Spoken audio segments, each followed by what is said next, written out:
2 telefonska klica sta rešila v bistvu vse. Avto ni vžgal. In kaj narediti? Še dobro, da smo imeli asistenco. V bistvu sem rabila asistenco en dan, ko se mi je mudilo na faks v Ljubljano, sem se vozila in avto me je zapustil sredi avtoceste. Vedno si bom zapomnila, ko smo šli na Hrvaško z celo družino, torej 4 otroci v avtomobilu, midva z možem in avto kar ugasne. In je priskočila asistenca in so me odpeljali do Ljubljane. So prišli hitro, so mi prinesli tudi vodo, je bil avto ogrevan, zunaj je zeblo, tako da super.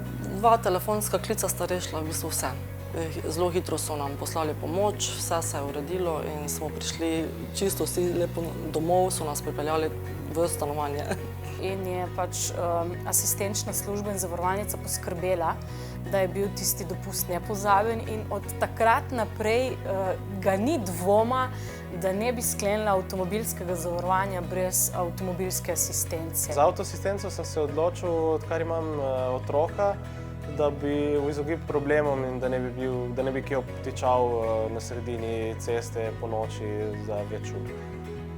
In to je glavni razlog, da se počutimo varne in da hitro rešimo probleme. Tako da, če se mi karkoli zgodi, vem, da bo general priskočil na pomoč.